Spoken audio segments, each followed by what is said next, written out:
দর্শক আমন্ত্রণ শুরু করছি দেশ বিদেশের বিনোদনের নানা খবর নিয়ে সাজানো চ্যানেল 24 এর নিয়মিত আয়োজন Walton smart fridge presents entertainment 24। প্রতিদিনের মতো আজও আপনাদের সাথে আছি আমি শাহরিন জেবিন। মিডিয়ায় একটা কথা বেশ প্রচলন আছে, তারকাদের সংসার মানে তাসের ঘর। তবে এই কথাটি ভুল প্রমাণ করেছেন তারকা দম্পতি নাইম শাবনাজ। যদিও বিয়ের পর তারা ছেড়েছেন অভিনয়, তবু এখনও আলোচনা হয় তাদের নিয়ে, তাদের সংসার জীবন নিয়ে। জানাবো নাইম শাবনাজের সুখের সংসারের গল্প। বছর 20 হলো অভিনয়ে নেই তারা, তবে এখনও এভাবে ভক্তদের ভালোবাসায় সিক্ত হন 90 দশকের সিনেমার জনপ্রিয় জুটি শাবনাজ নাইম। পুরো দস্তুর পরিবার নিয়েই সময় কাটে তাদের, তবে খুশি নিজেদের বর্তমান নিয়ে, নেই কোনো অপ্রাপ্তি। মানুষ যে মনে করে ভালোবাসে আজকে আসলাম এখানে, সব ক্ষেত্রে এমন না যে একটা ক্ষেত্রে কেউ পছন্দ করছে অন্যরা পছন্দ করছে তা না।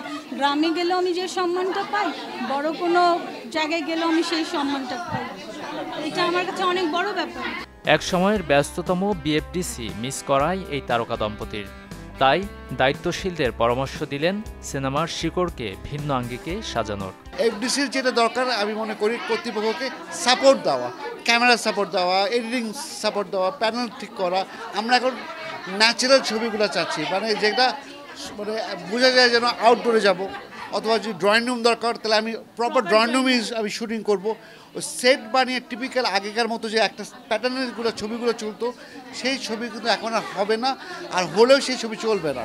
সংসার ভাঙছে শিল্পীদের, কেউ বা ছুটছেন ভাইরাল হবার পিছে। প্রকৃত শিল্পীদের একসময় অভাব দেখা দেবে বলে মন্তব্য এই দম্পতির।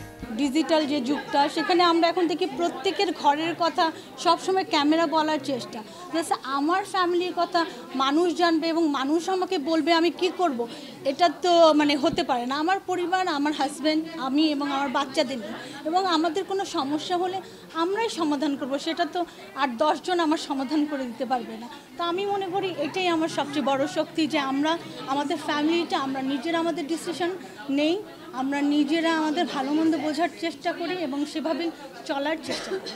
আমরা যারা সেলিব্রিটি ছিলাম এক টাইমে, ওই সময়ও সব কিছুই হতো, কিন্তু সেটা ঢাকায় থাকতো, এখন বেশি ওপেন আপ হয়ে যাচ্ছে। কয়েক বছর পর দেখবেন কি আসল শিল্পীর খুব অভাব হবে।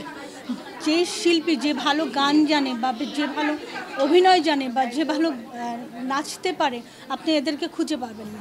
নিজেদের জাতীয় নির্বাচনে প্রার্থী হবার ইচ্ছে না থাকলেও শুভকামনা জানালেন অংশ নেওয়া বিনোদন অঙ্গনের মানুষদের প্রতি। যারা তারকা ফিল্ম থেকে আসছে অথবা মিডিয়া থেকে আসছে, নাটক থেকে আসছে, যেহেতু তারা পার্লামেন্ট ইলেকশন করছে, মন থেকে আমি তাদেরকে দোয়া করবো যেন আমাদের রিপ্রেজেন্টেটিভ আসুক, ফিল্ম থেকে আসুক, নাটকের থেকে আসুক, যেখানে আসুক, আমরা আছি তাদের সবার কাছে। ভালোবাসা নিয়ে অনেকটা পথ পেরিয়েছেন শাবনাজ নাইম, আর এভাবেই পাড়ি দিতে চান জীবনের বাকিটা সময়। গাজী আনিস, চ্যানেল 24, ঢাকা।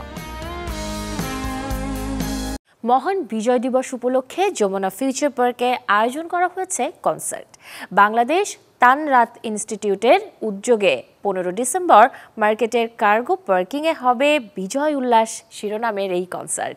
আয়োজনের বিস্তারিত তুলে ধরতে গতকাল বিকেলে হয়েছে সংবাদ সম্মেলন, যেখানে জানানো হয় তৃতীয়বারের মতো হতে যাচ্ছে বিজয় উল্লাস কনসার্ট।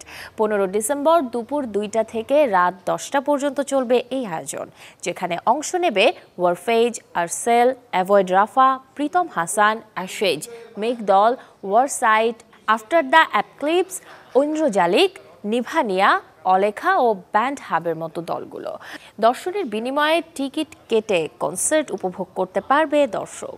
দেশের বিখ্যাত ব্যান্ডগুলি উপস্থিত, আমাদের অন্তু করিম যিনি অ্যাডভাইজার, উনিও বললেন যে সবচেয়ে প্রসিদ্ধ ব্যান্ডগুলি গান পরিবেশনা করবে। আমরা মনে করি এটা সবাই, সব বয়সের, শিশু ব্যতীত সব বয়সেই, শিশুরাও অংশগ্রহণ করলে আমার মনে হয় ভালো লাগতো, কিন্তু সাউন্ড সিস্টেমের কারণে আমরা মনে করি যে শিশুরা যাতে অংশগ্রহণ না করে, শিশু ব্যতীত সবাইকে আমরা আহ্বান জানাবো। নতুন গান প্রকাশ করেছেন সময়ের জনপ্রিয় সঙ্গীত শিল্পী কর্ণিয়া। ক্রেজি গার্ল শিরোনামের যেই গানটির কথা সুজিব ভুঁইয়ার আর সুর ও সঙ্গীতায়োজন করেছেন আদিব কবির। গানে কর্নিয়ার সাথে দ্বৈত কণ্ঠ দিয়েছেন আদিব। পপ ঘরানার এই গানটিতে র্যাপ পার্ট গেয়েছেন THD, যেটি লিখেছেন নূর নবী। দেখে আসবো ক্রেজি গার্লের কিছু অংশ। ভালোবেসে তোমাকে হয়েছি ক্রেজি গার্ল, কিছু ফিরে তাকালে হয়ে যায় যে মাতালো মারি ক্লোজ লুকে ব্যথা লাগে বুকে, পারি না সামলাতে মনের অবস্থা না যে হাল, করোনা তো চলো না আমি তোমার দিওয়ানা, তোমারই কারণে হয়েছে মজা বেহায়া। প্রথমবারের মতো অস্ট্রেলিয়ার সিডনিতে অনুষ্ঠিত হয়েছে মরমী কবি হাসন রাজা উৎসব। স্থানীয় শিল্পীদের অংশগ্রহণে ব্যাংকসটাউনের ব্রায়ান ব্রাউন থিয়েটারে এই উৎসবের আয়োজন করে অস্ট্রেলিয়ার হাসন রাজা পরিষদ। এদিন হাসন রাজার জনপ্রিয় গান গেয়ে শোনান বাংলাদেশের জনপ্রিয় শিল্পী সেলিম চৌধুরী ও দীপ্তি রাজবংশী। বিশেষ পরিবেশনায় ছিল গীতি আলেখ্য। পরিষদের প্রধান পৃষ্ঠপোষক ও হাসন রাজার উত্তরাধিকারী সোলাইমান আশরাফি দেওয়ান ও শ্রাবন্তী কাজী তুলে ধরেন হাসন রাজা ও তার সৃষ্টি সম্পর্কে। পরিষদের পক্ষ থেকে সেলিম চৌধুরীকে প্রদান করা হয় সম্মাননা। মূলত বিদেশে থাকা বাংলাদেশিদের শেকড়ের কথা স্মরণ করিয়ে দিতেই এমন আয়োজন হাসন রাজা পরিষদের। জাঁকজমক আয়োজনের মধ্য দিয়ে পর্দা নামল 29তম কলকাতা আন্তর্জাতিক চলচ্চিত্র উৎসবের। 8 দিনের এই উৎসবে দেখানো হয়েছে 39টি দেশের মোট 219টি ছবি। এর মধ্যে ছিল 169টি পূর্ণদৈর্ঘ্য আর 50টি স্বল্পদৈর্ঘ্য ও তথ্যচিত্র। আয়োজনে বিদেশি সিনেমার সংখ্যা ছিল 63টি। 5 ডিসেম্বর শুরুতেই উদ্বোধনী ছবি হিসেবে দেখানো হয় উত্তম কুমার অভিনীত দেয়ানেয়া। উৎসবে বাংলা প্যানোরামা বিভাগে সেরা চলচ্চিত্রের পুরস্কার পেয়েছে রাজদীপ পাল ও শর্মিষ্ঠা মাইতি পরিচালিত মন পতঙ্গ। আন্তর্জাতিক বিভাগে পুরস্কার জিতেছে এরেজ তাদমোর পরিচালিত ইসরায়েলের সিনেমা চিলড্রেন অব নোবডি। এই বিভাগে অঞ্জন দত্ত নির্মিত চালচিত্র এখন পেয়েছে বিশেষ জুরি পুরস্কার। নেটপ্যাক অ্যাওয়ার্ড পেয়েছে মায়ানমারের সিনেমা ব্রোকেন ড্রিমস। ভারতের বিভিন্ন জায়গায় বলিউড অভিনেতা সানি দেওলের নামে নিখোঁজ পোস্টার লাগানো হয়েছে। শুধু তাই নয়, খুঁজে দিতে পারলে মিলবে নগদ 50,000 রুপি পুরস্কার, এমন ঘোষণাও রয়েছে সেই পোস্টারে। কোনো সিনেমায় নয়, বাস্তবে ঘটেছে এমন ঘটনা। সানি দেওল অভিনেতা হওয়ার পাশাপাশি পাঞ্জাবের গুরুদাসপুরের সাংসদ। 2019 সালের লোকসভা নির্বাচনে বিজেপির প্রার্থী হয়ে আসনটি জেতেন সানি। তারপর থেকেই নাকি নিজের নির্বাচনী এলাকায় দেখাই মেলেনি তার, আর এতেই ক্ষোভ জন্মেছে এলাকাবাসীর মনে। স্থানীয়দের মতে জেতার পর থেকে একবারও দেখা যায়নি এই সাংসদকে। স্থানীয় অভাব অভিযোগও তার অজানা। এদিকে গদর 2 হিট হওয়ার পর সানি জানান রাজনীতি থেকে অবসর নিতে চান তিনি। অভিনয়ই তার জগৎ, রাজনীতি নয়। 9 বছরের সংসারে ইতি টানলেন 90 দশকের জনপ্রিয় তাইওয়ানিজ গায়িকা ও অভিনেত্রী ভিভিয়ান। পারস্পরিক আলোচনার ভিত্তিতে এমন সিদ্ধান্ত নিয়েছেন বলে জানিয়েছেন এই গায়িকা। সম্প্রতি ভিভিয়ানের এক ইনস্টাগ্রাম পোস্টকে কেন্দ্র করে গুঞ্জন ওঠে তাদের বিচ্ছেদের। সময়ের ব্যবধানে ঘটল সেটি। বিচ্ছেদের ঘোষণা দিলেন 47 বছর বয়সী এই তারকা। যদিও এর জন্য কাউকেই দায়ী করেননি তিনি। 2014 সালে সিঙ্গাপুরের ব্যবসায়ী সিয়ান লিকে বিয়ে করেছিলেন ভিভিয়ান।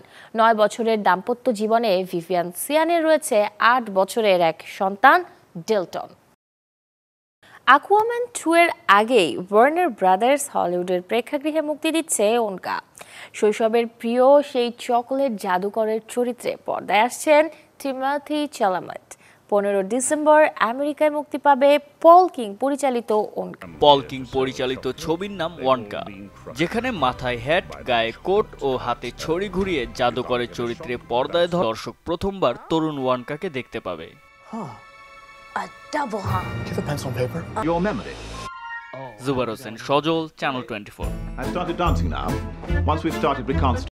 দর্শক, এই ছিল ওয়ালটন স্মার্ট ফ্রিজ প্রেজেন্টস আজকের এন্টারটেনমেন্ট 24 এর আয়োজনে। বিনোদনের সব খবর জানতে ভিজিট করুন আমাদের ফেসবুক পেজ এবং ইউটিউব চ্যানেলে। আগামীকাল ঠিক একই সময়ে আবারও দেখা হবে। সেই পর্যন্ত সবাই ভালো থাকুন, সুস্থ থাকুন, চ্যানেল 24 এর সাথেই থাকুন।